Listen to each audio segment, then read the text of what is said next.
Greetings, ladies and gents. My name is Sergio Jordann, and today I'm coming to you with another episode of Dispatch. This is Dispatch 190. It's a big number, and we're gonna talk about a lot of things. And one of them is WWE, as always, but this time we have some sad news, as 4 of its employees have been released from the company.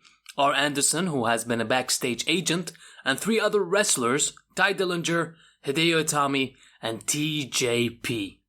So Ty and Itami asked for their release, and that got granted. So there wasn't a lot of problem with those guys.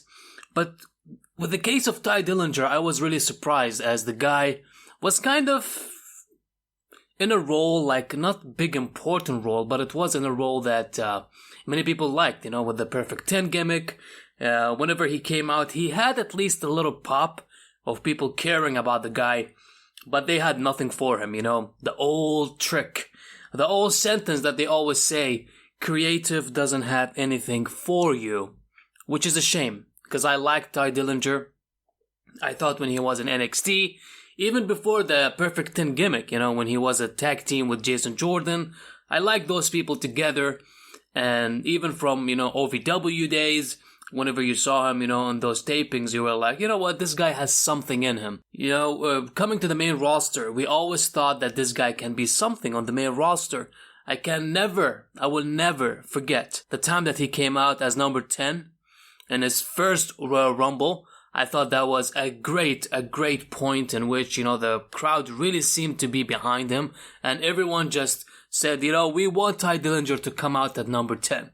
And we thought we will never have it, but WWE listened to their fans, and that was a rare occasion of WWE themselves, saying to the fans, you know what, you wanted something, and we're going to give it to you, because usually they go the other way around, and they will do their utmost best not to give you what you want, and give you the complete opposite of what is right. Case in point is Becky Lynch.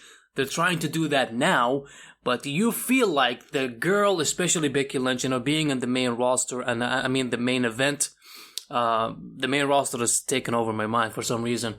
But yeah, she is at the main event, and we want her to be in that position and have a one-on-one match with Ronda Rousey. That's what the fans want. They don't want Charlotte Flair to be in the mix and have a triple threat match. But it's gonna happen. It's going to be a triple threat match, at the end. And I said this before, week after week, I say this, that Charlotte Flair being added to the match is actually a good thing. The match can get better, they can have a good chemistry with each other. Whenever there is a wrestler not in the match, they can, be taken out, then 2 of them can work together and have a good complete package of a wrestling match that's gonna stick to people's mind, and it can be something memorable. We saw this before, with Becky Lynch and Charlotte, whenever they went against each other at Evolution. That match was freaking awesome. And even at TLC, I thought their match, Charlotte, Asuka, and Becky Lynch, the triple threat match, I thought that match was actually good. Even with the interference from Ronda Rousey, even with all of that, I thought the match was good. So, yeah, don't hate on it. If you want it to be that way, if you want it to be a one-on-one match, I think the biggest drawback of that, of being a singles match, then Charlotte Flair would go against Asuka at WrestleMania, and that match will end up with Charlotte Flair winning the women's title again. Heck, in the last pay-per-view, in the Elimination Chamber, did we ever see Asuka in the pay-per-view? Or did we ever see her in the lead-up to the pay-per-view? We didn't see anything. There was just one video package of Asuka basically telling us that, yeah, she is the champion here. She has the title. And that's it. And that's what I don't get about WWE. Like, okay, if you have a champion, you need to push the champion and let them be in that, in the picture, or be in the people's mind, and people to remember that you have a freaking champion. The same case is for the US title.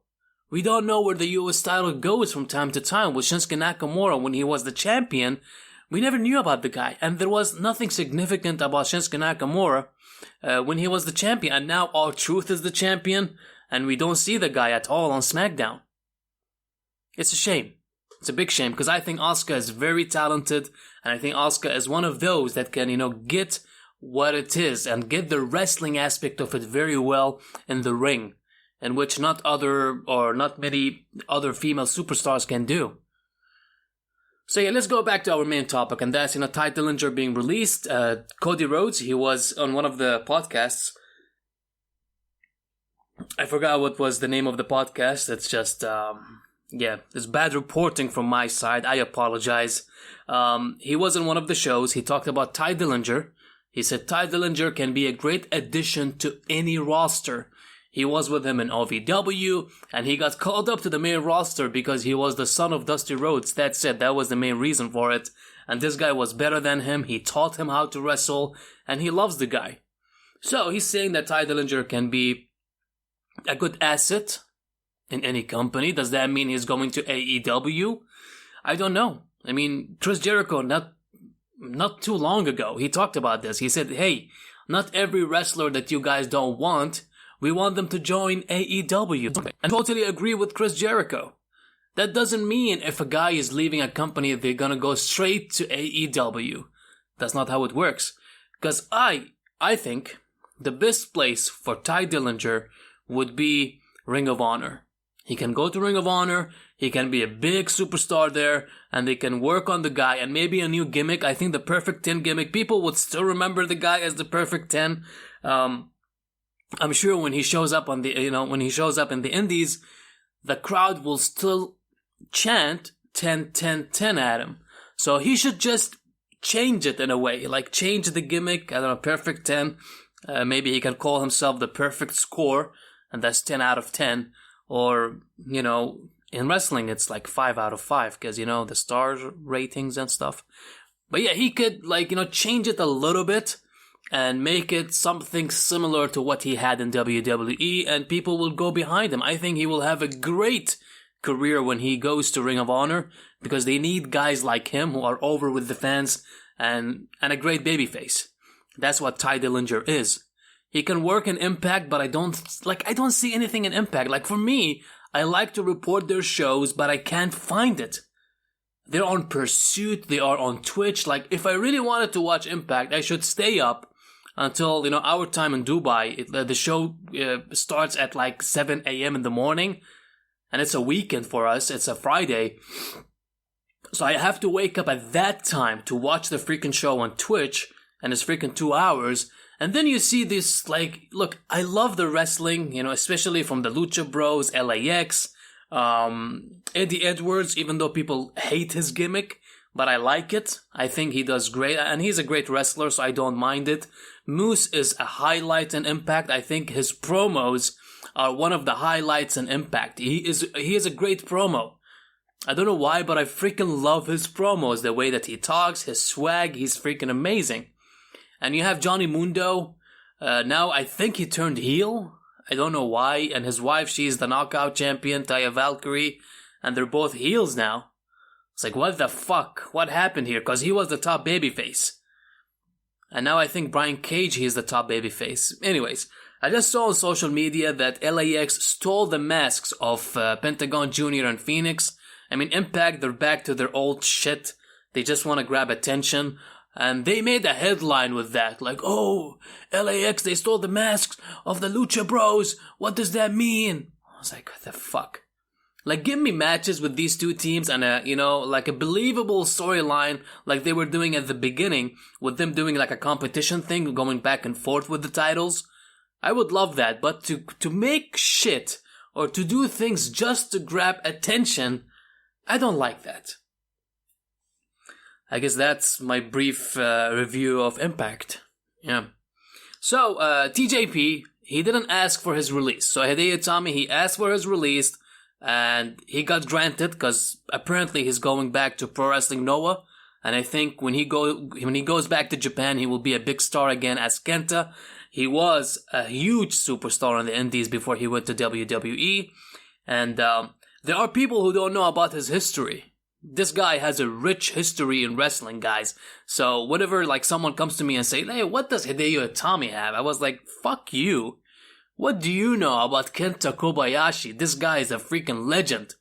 And I'm sure when he goes back to, to the indie scene, we're going to see him in Pro Wrestling Noah. I'm quite sure we're going to see him in PWG. in one of their shows. He will be part of that. We will see him on the indies in the US. We will see him doing crazy, crazy shit. And he's gonna go back to doing the strong style that he does with the slaps and chops. Is going to be glorious. Believe me. Now we come to TJP. This dude. If you guys listen to this podcast for a while, you would know that I am a big fan of TJP. Because I'm a kind of fan that loves the in-ring work. There are people who love, the characters, they love the storylines. I love the stuff that happens in the square circle. That's my thing. But if you don't like that, there's nothing wrong with you liking the characters, liking the theatrical things that WWE does, the storylines and all that. That's good for you. Like, some people love death matches. I respect people who do death matches because those are hard to do. But do I want to watch them? No. Sometimes I do. Like, sometimes there is this big match or there is this match that makes a lot of noise. And I go like, maybe I should go and watch that match. From time to time, I watch CZW, I watch Big Japan, just in small doses, because I don't want to see a lot of it. So TJP, as a wrestler in the ring, he's an awesome wrestler. He knows his moves, he knows where to be, the stuff that he does, he is so smooth, and I thought he can be a very good player if he got called up to the main roster. And that's what he was, trying to do. He was liaisoning all these things, from social media, that he wanted a shot for the Intercontinental title, and he wanted to represent Philippines, in WWE, and all that. But there are rumors, I don't know if those rumors are true or not, that he had backstage heat. He rubbed people the wrong way. And he always, was talking to management to have more TV time, and he wanted to come to the main roster, so he was pushing himself over. And the final nail in the coffin was when he got tattoos without asking permission from WWE. We saw this with Paige before, when she got the chest tattoo, and WWE was so angry about it. Like, I think they fined her or something, because you can't do these things. They make action figures from you. They put you on posters. And when you look different from those posters, that means they're not believable, or they're not, truthful to the fans, and all those good things. So from the last aspect of it, getting tattoos without asking permission, I totally agree with WWE. But this guy never asked for his release. They just released the guy, and it came out of nowhere for him. And I watched his last match in WWE. It was on 205 Live, and he was acting weird in the match. He really was. You can see some instances in the match that, he high-fived the referee for some reason. He was acting as a babyface, but he should be a heel. I don't know why he was doing that. So when you see these these shitty things that he does, that he's going against whatever they're telling him backstage, of course, that won't bode well for him. It will be a bad thing, and the management will be like, look, if you want to be a hardhead and give us a hard time, then we're just going to let you go. And he got his release. I'm sure, look, if he has backstage heat, if he goes to any other company, that's one of the things that wrestlers don't get. If you have heat backstage, the other wrestlers who work in other Let me start again. The wrestlers who work in other companies like AEW, Ring of Honor, or Impact, they know some friends in WWE. They will call them, they'll be like, are the rumors true? Is he a hardhead and he gives people a hard time when he's working with you? And if it's true, they're gonna tell their friends and other companies, and they wouldn't want to hire TJP. And I hope that's not true. I hope for the sake of the guy, because he's a great wrestler, and I want him to succeed on the indies, unless you want to go to Impact, because Impact takes anyone. They'll be like, hey, come back. They brought back Alberto. I mean, who do they care? Austin Aries with this shit that he did at Bound for Glory. So, yeah, I hope all these rumors are not true, and he goes to the indies and proves himself, because I think he has a great upside. I hope he made a lot of money when he was in WWE, because he had this history, with being homeless and not having money and not being able to eat. Excuse me, there was a time of, when I saw him on Impact, he was so thin. Back in the day, sometimes I used to see him, and he was just so thin. At least he bulked up when he's in WWE and he did something. It's tough, especially if you're in 205 Live or you're just a mid-card or undercard wrestler in WWE. That's a hard thing to do. I mean, you can go into depression, not being able to be on TV, but at least, in WWE, you're getting paid. Your payment is not late. You're not hustling to get more shows. You have that money of yours and you're getting paid every month. I think in WWE, it's like every week they pay you. So the last release, we got more details about that. And that's Arn Anderson, the former Four Horsemen member. He got fired because of a mistake happened at a house show, and that incident angered Vince McMahon so much that Arn Anderson got the whole blame for it, and that led him to get fired from WWE. That's from the mouth of Dave Meltzer. Okay, that's what he said, and I'm sure there will be more details coming out very soon about why Arn Anderson was let go from the company. I mean, he's an agent. I wouldn't relate this to another person being, hired by WWE. I wouldn't do that. But it's a shame because even Dave Meltzer said this. He said, John Cena loved Arn Anderson. He was the agent for his matches. Triple H was the guy who loved him too. And at the end of the day, Vince McMahon made the call. So they couldn't do a thing about it. And he's fired now. I mean, the right route, I would say, for him to go, it will be to AEW, because Cody Rhodes, he has a lot of history with Arn Anderson. He worked with him before in WWE, and I think as a guy who was he's old school and he can book the matches and he can be a great agent, with Billy Gunn and AEW. I think it's a no-brainer. Arn Anderson should join AEW, and I hope he does. I really hope so. So, the Young Bucks, they were in the news again. They showed up at last night's Art of War AAW show and attacked the Lucha Bros. That was fun. I watched the whole clip. It was amazing. If you guys didn't see the clip, it's on our social media platform, and you can also see it on AAW's YouTube channel. They put the whole clip up right away after the incident, when the Young Bucks came out. They did their thing. I think it was just like an hour later. Just an hour later, they put the clip up. The whole thing is there. It's on their YouTube channel, and it's in great quality. You can see the whole thing, which is fucking fantastic. And they announced on the show that the Lucha Bros will go against the Young Bucks at Double or Nothing. We kind of knew it's gonna happen, at the Double or Nothing rally thingy. But now it's official. So it's gonna happen, and the match is going to be really, really good. So, let's talk about just one more news before I dive into the shows. I mean, this particular flash news got me going. I kind of got angry about it, but I was like, what the fuck? It's WWE, okay? So Bruce Pritchard, he is rehired again by WWE. Don't get me wrong, I couldn't be happier for the dude. I love his podcast with Conrad Thompson, Something to Wrestle With. Even the video version of the show that is on the WWE network that is called Something Else to Wrestle With. I think both these shows are freaking awesome. We get, they shed a light on the backstage stuff that happens with WWE. And even, the wrestlers, how they were hard or easy to work with. Like one of the wrestlers that totally, Bruce Pritchard hates, that's the Ultimate Warrior. Because he was a dick. He's well known to be a dick. He's a homophobic guy. And they even made an award after his name. The Warrior Award. But that's not the case here. Okay, so that surprised me. Okay, let me tell you guys the story of how Bruce Pritchard got fired the last time he was in WWE. So he was working in creative on SmackDown with Stephanie McMahon, who was in charge of the whole creative team. So she got pregnant, and he got back, to his role again to handle the creative and be the sole head of creative on SmackDown until Stephanie McMahon could come back.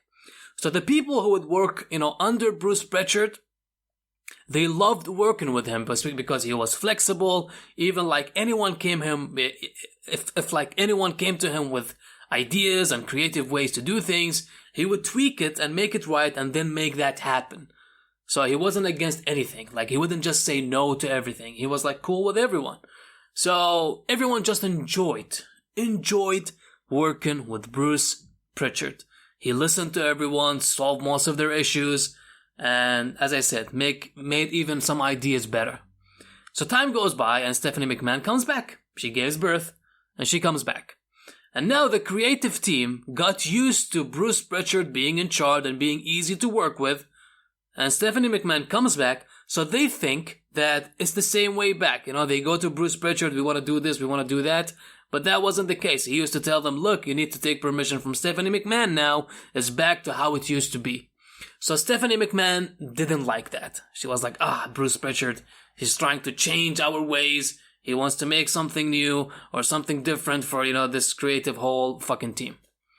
So, as he was in charge, as I said, she didn't like Bruce because he was she didn't like Bruce. She didn't like Bruce, and as I said, he's an old friend to her father, and she wanted one of her friends to be there instead of him. So Bruce, anyways, he wasn't in a good place. He and his family, they had to move, from city to another city, I guess, to change houses for some reason. And as he does that, he owns a gun. Okay, so he took the gun with him, and as they were moving, he didn't want to put the gun in the other new house because he didn't want to, people to see it, or there was some reason to it. Look, I don't live in the US. I don't know why people own guns because I think it's totally wrong to have a gun, but that's what happened. And he took the gun to work in one of the WWE shows. He took it with him. He went to the head of security. He told him, hey, look, I have a gun with me. Okay, I just want to let you know, I don't want to make issues, but because I moved and I have to take this gun with me, I couldn't keep it in the house. So Stephanie McMahon hears about this, and everyone got angry about Bruce Pritchard bringing a gun to work. That's what led for Bruce Pritchard getting fired from WWE. So Stephanie McMahon got what she wanted. She wanted a good reason to fire the guy, and the guy got fired. And back in the day, there was this rumor that he wanted to shoot his colleagues, and that's why he got, fired from WWE, which he always denies in his podcast. And this whole story that I told you guys about, it is from his podcast. So I totally recommend you guys to go listen to Something to Wrestle with Bruce Pritchard. It's on the MLW podcast online. You can go, it's free, and you can listen to it. It's very good. So my point is, a guy who was treated so badly, and I know he hates Dave Meltzer, and I love Dave Meltzer, but that's not the case. They wanted to bring the guy back, and now he's back, and I hope Vince McMahon, when he rehired Bruce Pritchard again, that Stephanie McMahon was okay with it, because I don't think he's going to have a good time with Stephanie McMahon there. He's going to be the head of creative. He will be at the top, the right-hand man of Vince McMahon when it comes to creative. So I say congratulations, Bruce. And I hope you don't stop doing podcasts, because that's going to be a big dud if you do, because we need you. We need to listen to Something to Wrestle with, please. And let's see how it goes. Will the storylines be better? Will they make sense? I don't know, but Bruce needs to be, he needs to tell Vince McMahon about the problems on the show. With the storylines being so pathetic sometimes, you go like, what the fuck am I watching? Like the Jeff Jarrett Road Dogg thing that they were doing last couple of weeks. The storyline of, AOP with Bobby Roode and Chad Gable, peeing on the ropes and all that shit. Hopefully they make sense of these things now. So let's talk about Monday Night Raw. We saw Triple H opening the show. He talked about the history being made with Sasha Banks and Bayley winning the Women's Tag Team titles, Finn Balor becoming the Intercontinental Champion, and praising Kofi Kingston's performance in the Elimination Chamber match. Then he talked about Becky Lynch attacking both Charlotte and Ronda Rousey. He announced that D-Generation X will be inducted into the Hall of Fame. He introduced some new superstars, and those were Ricochet, Aleister Black, Johnny Gargano, and Tommaso Ciampa. So, before I jump into the next match, as he announced that Baron Corbin will take on Braun Strowman in a tables match, and I was like, who the fuck cares about that match? So when he started the show and he talked about all these superstars and he talked about, D-Generation X being inducted, the crowd was so fucking dead. They were in Lafayette, basically is the hometown of The Rock, I think. And the crowd was so dead. They didn't care about the damn thing that happened on the show. I don't know why. I feel like they were like tranquilized without them knowing, like they were sitting on their seats and under their seats there was a needle, so whenever they sat on it, they just became tranquilized. I didn't want to talk more about the crowd because the crowd sucked. The match sucked. Between Baron Corbin and Braun Strowman, the tables match, it just sucked. They should have started with a Ricochet match or like just to get the people going. With the way that the crowd was and for the entire show, I don't think even, having Rey Mysterio face Ricochet and Andrade in a triple threat, no disqualification match, Lucha rules, I don't think that would have got this crowd even into it because they were just so dead. Then we saw Braun Strowman doing a power slam to Baron Corbin through a table to win the match. Paul Heyman came out as Braun Strowman was going to the backstage area.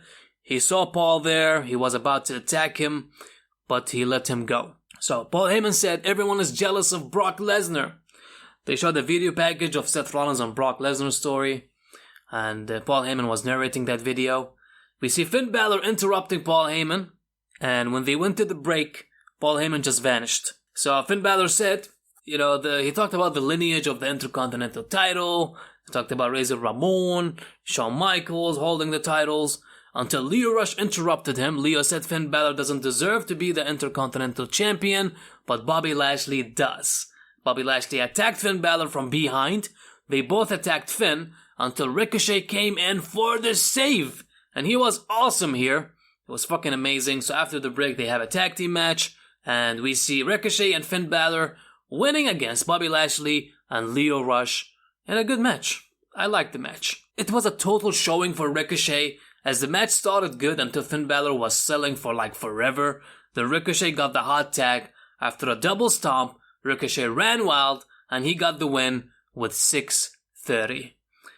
Drew McIntyre met Triple H backstage. Drew said he wanted Seth Rollins because he wanted to main event WrestleMania.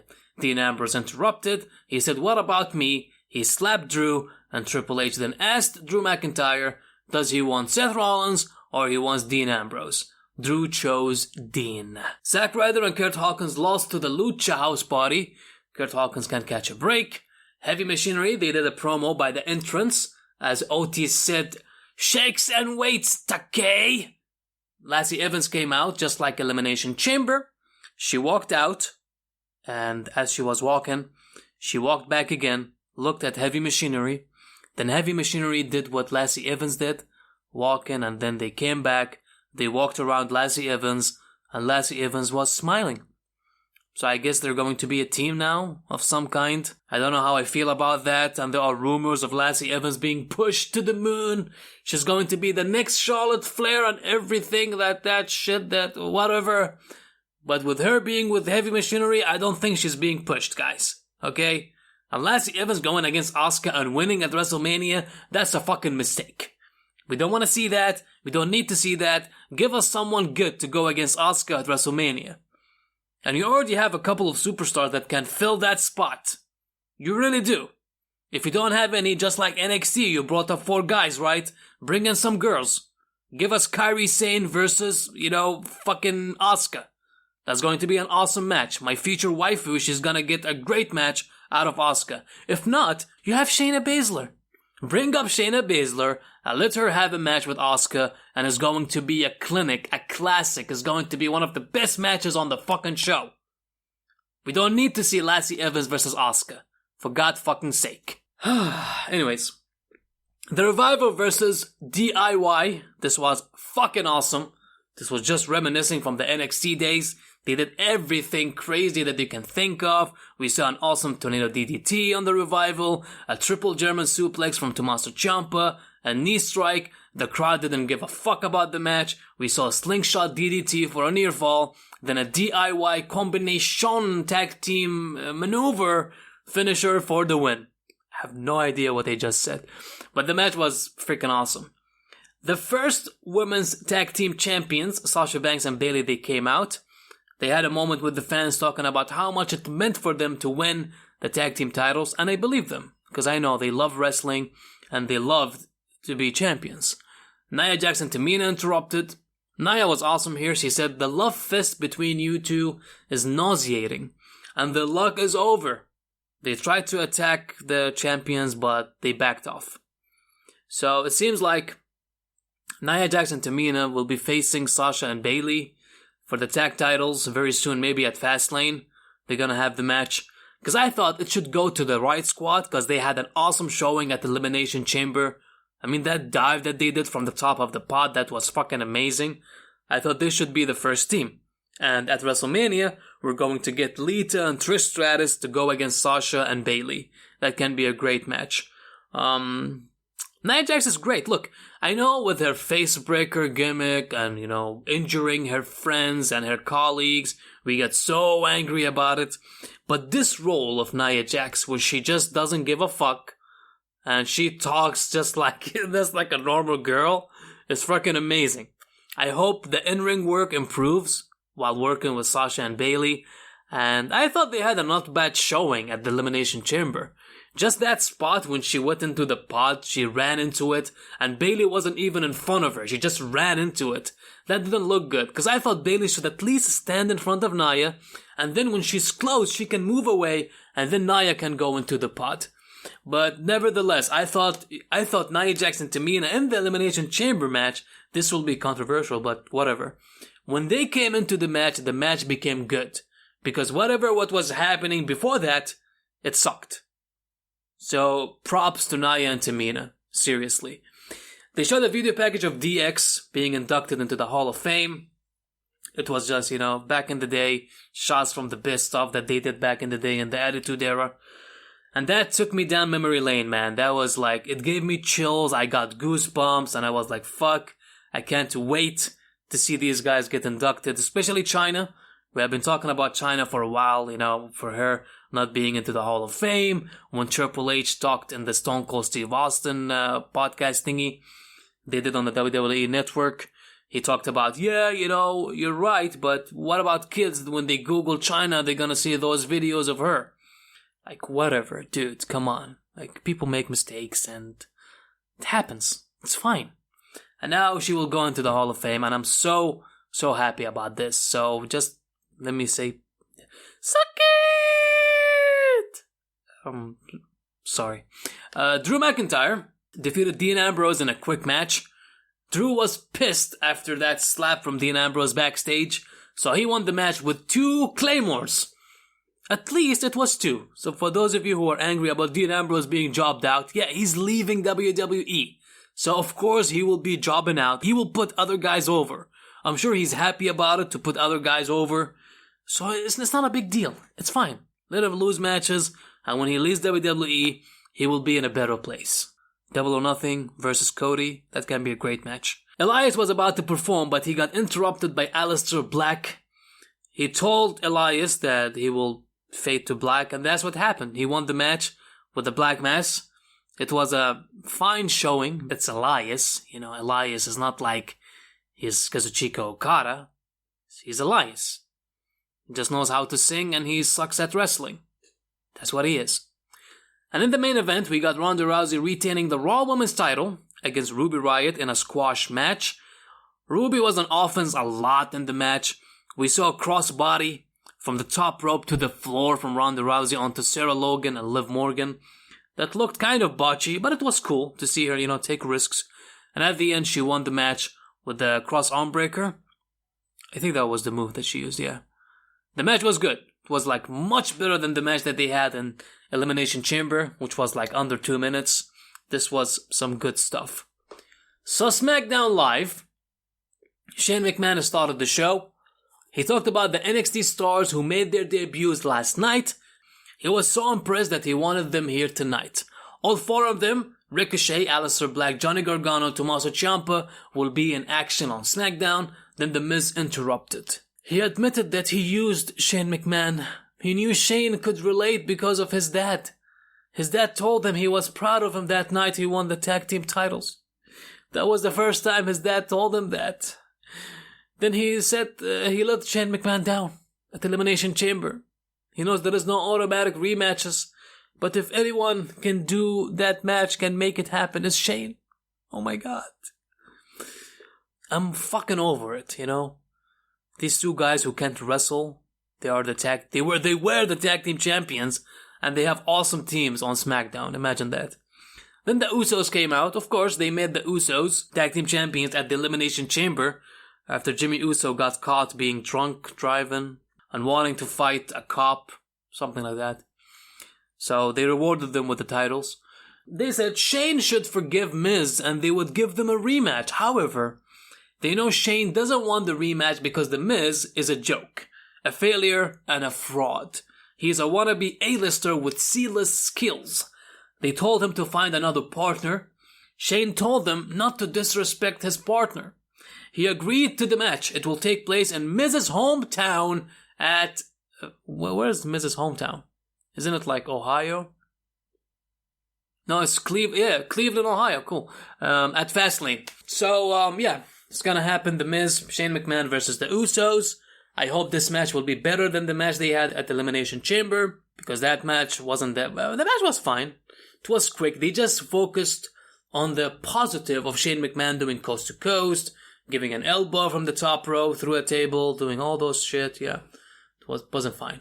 Aleister Black defeated Andrade in a good match. It was weird to watch Zelina Vega cheer on Andrade while her husband, Aleister, was in the ring. There was some spots in the match where they weren't on the same page, but they had a good match at the end. Tommaso Ciampa and Johnny Gargano defeated The Bar in a good match. There was a scary spot in which Ciampa did a sunset flip from the top rope, but Sheamus landed on his knee, because I thought he shattered his knee there. But thankfully, you know, when you looked at the reports after the match, they said that Ciampa and Sheamus are doing fine, so there is nothing wrong with them. Johnny Gargano continued the match on his own. We saw Ciampa came in for one spot as he won the match with the Matrix roll-up.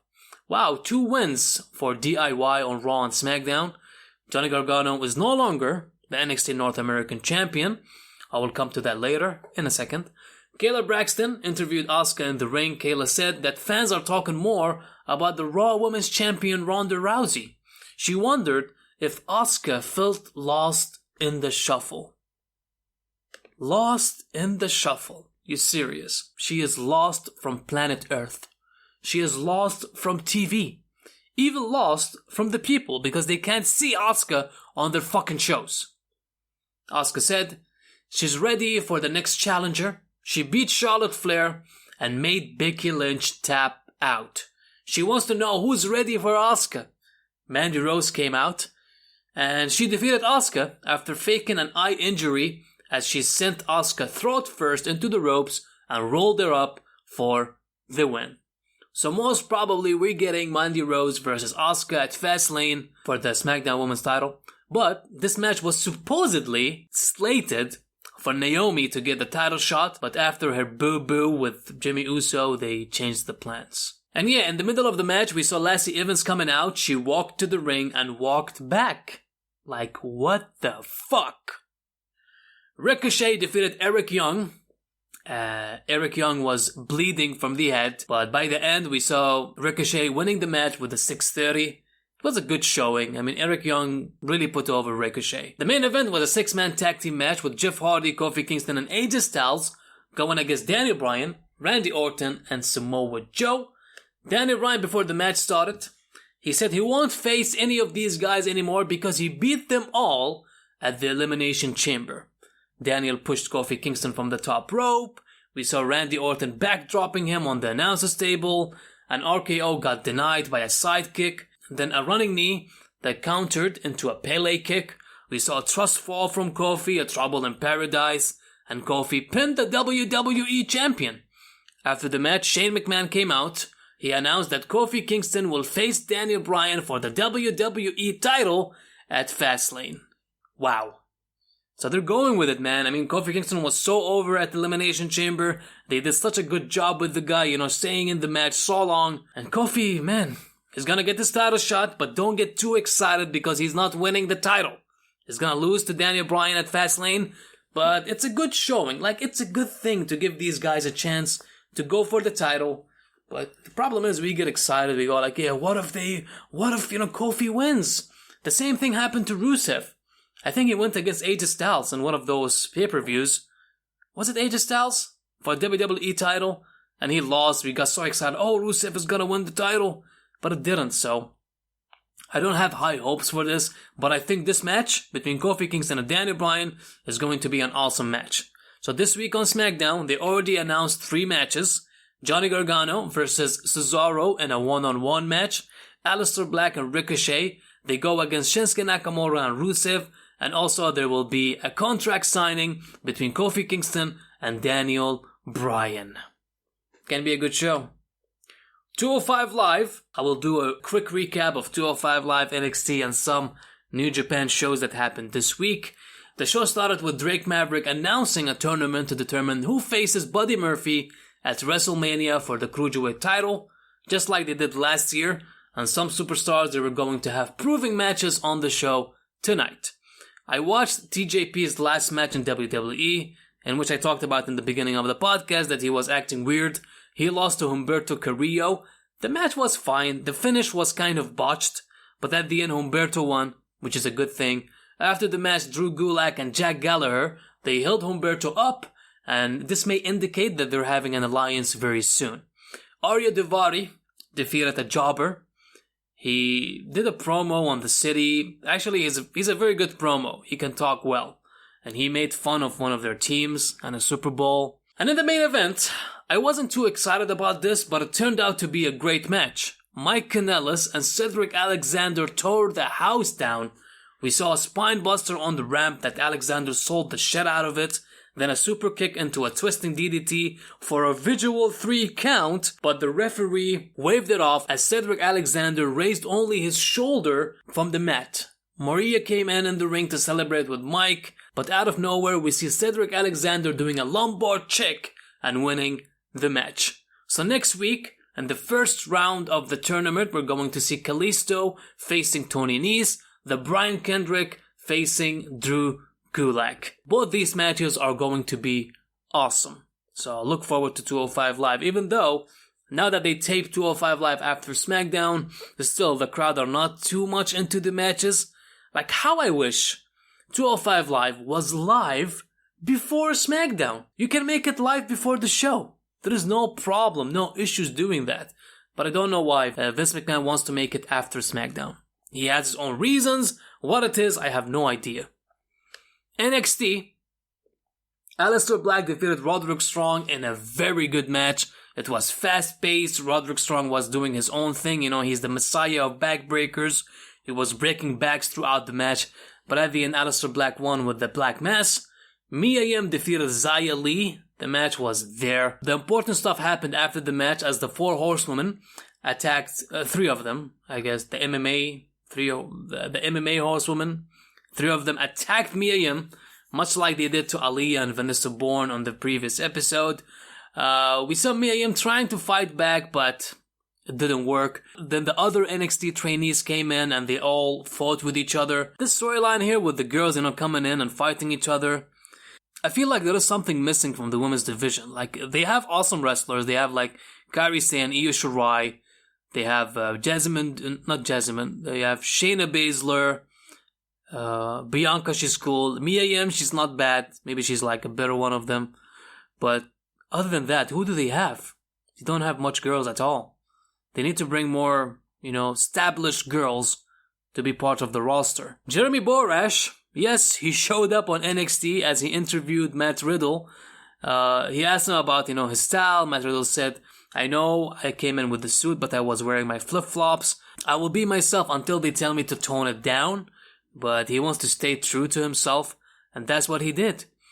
And then they showed the whole clip will be available on YouTube. I didn't watch the whole clip yet, but I'm sure it's going to be great because Matt Riddle is fucking amazing. Whenever he talks, he has his own charisma, way of saying things. Velveteen Dream defeated Johnny Gargano to win the NXT North American title. This match was fucking fantastic. In the tapings, they shot both finishes with Johnny Gargano winning and Velveteen winning too. So you didn't know who's gonna win the title at the end. But I was sitting on the edge of my seat throughout the match here, as we see the Velveteen Dream trying to do the Dream Valley Driver, and he couldn't get it done until he did a super DVD off the top rope. Gargano kicked out. The Dream went up again. He tried to do the Purple Rainmaker, but Johnny Gargano rolled out of the ring. Dream jumped off, received a super kick. We saw a slingshot DDT for the close near fall. Dream twice delivered a DVD and a Purple Rainmaker for the win. We got a new NXT North American champion. The Dream finally being a champion in NXT.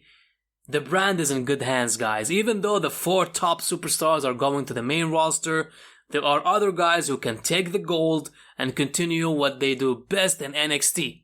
I think the NXT champion, bar none, it should be Matt Riddle. The North American champion is the Velveteen Dream. Even the women's title, if they want to call up like Shayna Baszler and Kairi Sane, they have Io Shirai, but they need to get more girls to be on the roster. Let's talk about New Japan Pro Wrestling. My favorite show to watch. We got Iizuka's retirement show. There was a tag team match with Hiroshi Tanahashi and Will Ospreay going against Lance Archer and Davey Boy Smith Jr. This was freaking awesome. KES, I don't get why they're not in the tag titles picture. Then Tanahashi, they're both great. I think Lance and Davey Boy, whenever they work with each other, they're over in Japan too. I really hope they will be back in the title pictures. Tanahashi was great here as always, but Will Ospreay was put over strong as he pinned Davey Boy Smith with the Oscutter because he's facing Jay White in the anniversary show, and that match is going to be awesome. Kazuchika Okada, Toru Yano, and Hiroyoshi Tenzan, they defeated Takashi Iizuka, Minoru Suzuki, and Taichi in the main event. The story is Tenzan was trying to get Iizuka to leave the dark side and come to the bright side, but it didn't work. He teased to shake Tenzan's hand, but he bit his head. Then we saw Suzuki-gun attacking everyone in the ring, and they celebrated. I didn't like that at all, because I thought Iizuka should be a babyface and be able to talk, because he's a lunatic now, he can't talk, he just bites people. So now I thought he should at least take on the mic in his retirement match and talk to the crowd, saying, thank you for the time or all these years that he was doing wrestling. I think he's over 60 years now. I didn't like this. The second night of the Honor Rising show, we saw G.O.D. defeating Evil and Sonata to win the IWGP Heavyweight Tag Team titles. That was shocking. I didn't think I would see it, but it happened with the Super Power Bomb. And in the main event, we saw the Briscoes defeating David Finlay and Juice Robinson to retain the ROH Tag Team titles. There was an unfortunate incident happened in the match with David Finlay landing badly on his shoulder.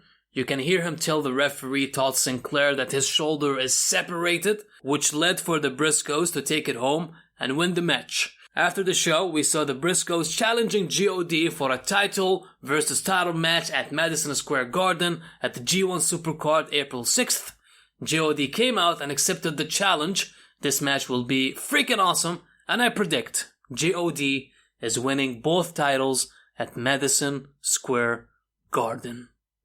Wow. Thank you for sending your participation and your questions at Dispatch Pod on Twitter. Let me start by opening the page first. I was so excited talking about New Japan, I forgot to open the page. Okay, alright, we got Ahmed Ra'iz War saying, okay, it's better for all 3 wrestlers to leave. Kenta will be great in Noah or New Japan. TJP and Ty Dillinger will be great in AEW. And I can't wait to watch Raw for Roman Reigns. My question is, do you think Kota Ibushi is winning the New Japan Cup this year? Then he will win the IWGP Heavyweight title. I think most probably Kazuchika Okada is winning the New Japan Cup, and then he will challenge Jay White for the IWGP Heavyweight title at Madison Square Garden, and he will win the title there. So it will be a big deal at Madison Square Garden. They're gonna make history of Okada being, at the top of the food chain and being the heavyweight champion. Kota Ibushi, I think he will be a champion soon. He was the never openweight champion, and he can do it again. Yeah, he can win other titles. The Destroyer, hashtag Balor Club. I wanted to watch Finn Balor versus TJP at least once. It's a shame he is gone. I would have liked that too. I think that match could have been great. Even just once. Like, let's say Finn Balor does an open challenge, TJP comes out, and they have a match. I think that match can be great. Do you think if they did Finn Balor versus John Cena at WrestleMania, it will have a bigger impact than Finn Balor versus McIntyre? I don't think they will do Finn Balor versus John Cena because that's not how it works. John Cena, he needs a heel to work with. But we saw it before. We saw with John Cena, that promo I can never forget. When he went against Roman Reigns in one of the pay-per-views, and the back and forth between these two guys was just fucking fantastic. So they can do that, but I don't think John Cena is facing Finn Balor. He's gonna have some other type of match. The rumor is he's facing Daniel Bryan for the WWE title, but let's see how it goes. Finn Balor, I think the match that he should have at WrestleMania. Let me answer your question first. So Finn Balor versus John Cena or Finn Balor versus Drew McIntyre? I think it should be Finn Balor versus Drew McIntyre. They can have a great match. But the best match that they can do is Finn Balor versus Kevin Owens. A heel Kevin Owens. He comes back and he has a match with Finn Balor for the IC title. That match can be great. Bushi LIJ fan says, I like Ty Dillinger and TJP. They come to New Japan, they can have very good matches with Will Ospreay and Dillinger be in Taguchi, Japan. What do you think? I agree with you. I think if they come to New Japan, they can have an upside. Dillinger being in Taguchi, Japan, I don't know, but he's a babyface, so he's very similar to Juice Robinson, being kind of his style. He's not as flamboyant as Juice Robinson, but he's similar to him. I don't think Ty Dillinger should come to New Japan. Ty Dillinger should go to Ring of Honor. He will have a great career there. TJP, New Japan, I don't know. Impact maybe, but New Japan, and he was in New Japan before. He did a couple of matches with New Japan, like back in the day, maybe like 9 years back, 8 years back. He did some stuff with New Japan. So TJP in New Japan, he can be a good fit. But Ty Dillinger, Ted is saying you're gonna beat this Roman Reigns. Everybody is pulling for you, buddy. We are all pulling for Roman Reigns. Okay, I wanted to keep the Roman Reigns stuff at the end of the show, but yeah, you said it. Roman Reigns is coming back to Monday Night Raw. He will announce, or he will say and give us an update about his health condition. I hope it most probably is going to be a good thing. He looks great in the photos, and maybe he will say, "Hey, I'm going to compete at WrestleMania." If that happens, that's great. Why not? He can do a match there, and he's feeling great, then that's good for all of us. I kind of miss Roman Reigns, so yeah. Killa Umbor says, Johnny Gargano being on a main roster and NXT then losing the title is confusing. If he will be a tag team champion with Ciampa, they need to win the tag team titles to be a big deal. I think you meant if they're going to be a tag team, then they should win the tag titles. I agree. Like, if they're coming out to them, but they're having awesome matches on both Raw and SmackDown. So let them have awesome matches. And maybe in the future, maybe at WrestleMania, they're going to get a title shot going against the Revival or any other team. I would like that. Like DIY versus the Revival at WrestleMania. If you give them good time, that can be a great match. Brock Edward Lesnar says, what do you think about Lifeblood and what they gonna do this year in Ring of Honor? Lifeblood, I like the concept of Lifeblood because they have different nationalities being together in one faction. It's not like one-dimensional the way that WWE does. Like the Japanese should be together, the Mexicans should be together. No, they have a Mexican in Bandido. They have a British guy in Mark Haskins, an Australian in Tennille Dashwood, Juice Robinson and David Finlay, they're both American. Tracy Williams, he's also American. So it's a good mix. They are a good babyface faction to be there. But if you want to make Lifeblood a big deal, they should win championships in Ring of Honor. None of the members have any titles yet. So Tennille Dashwood, I know she's not cleared yet, but when she gets cleared, she needs to win the women's the Women's of Honor title. And also Juice Robinson, he should win the television title. But the problem is you have Jeff Cobb. He's like a dominant. He's like a dominant wrestler on Ring of Honor. So I don't know if he can beat him. They should win titles. We got a question from a friend of the podcast. You can hear him sometimes on the Arabic episodes. Wahlan. He said, it is clear that his return will be for a match of Mr. McMahon's personal announcement of the return. Oh, Jesus. The question against who? Dean Ambrose? Daniel Bryan WWE title? Triple threat match with Seth Rollins and Brock Lesnar for the Universal title. My dear friend, Wahlan, I don't think it will be Dean Ambrose. Daniel Bryan WWE title, I can see that. I think that's the most viable option for Roman Reigns for a WrestleMania match. It should be him against Daniel Bryan for a WWE title. That can be a great match. Imagine the promos, imagine the video work, imagine the back and forth that Daniel Bryan and Roman Reigns can have. That can be great. But the other two options, Dean Ambrose or Triple Threat, please no. I think Seth Rollins as a babyface sucks. And this whole prelude of them having a match together at WrestleMania, I'm so over it. I just want the match to happen and get it done with. Roman Reigns doesn't need to be in that match. WWE title, best option. Ro J. Nello, I want to say thank you, Mr. Ro J. Nello. You always support our social media, posts. You always put comments. You always retweet and like. I fucking love you, dude. I don't know what your real name is, but next time, maybe in a tweet, tell me what's your real name so I can refer to you. Or if you would like me to refer to you to Ro J. Nello, I would do that. But thank you very much. He says, better for them to leave WWE. They need to prove themselves in the indies. I like that ROH New Japan show. I wish more Ring of Honor guys will come to New Japan. Sergio, what's your thoughts if Dean Ambrose went to New Japan and not AEW after leaving WWE? Look, John Moxley, he's a good wrestler. When he was on the indies before joining WWE and becoming Dean Ambrose, he was great. But I don't think he will be a good mix or he will be a viable player in New Japan because his style is different. New Japan, you can't have that kind of style.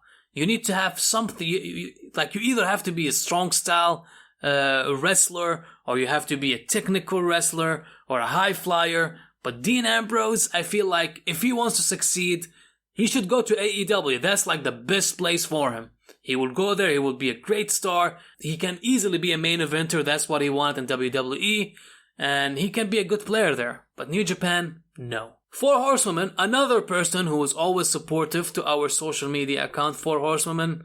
You have a photo of Becky Lynch. I assume you're a girl, so I want to say thank you very much. She says, what do you think of Sasha Banks and Bayley defending the women's tag team titles in NXT, other than Kairi Sane and Io Shirai, who should challenge them? NXT, yeah, Kairi Sane and Io Shirai, that's a no-brainer. That match can be fucking awesome. They even showed up in the NXT tapings. They said they will defend the titles soon in NXT too. If they put Mia Yim and Bianca Belair together, I think they teamed up together yesterday in one of the NXT house shows. That team can be great. If they go against Sasha Banks and Bayley, that can be a great match too. But yeah, Kairi Sane, my future waifu, and Io Shirai, they can have an awesome match with Bayley and Sasha Banks. I hope they win the titles. I hope they do. They have a run with it even for 2 months. They defended on Raw and SmackDown. That can be good. Kyle Peterson, your thoughts on TJP not being wished well by any WWE wrestler?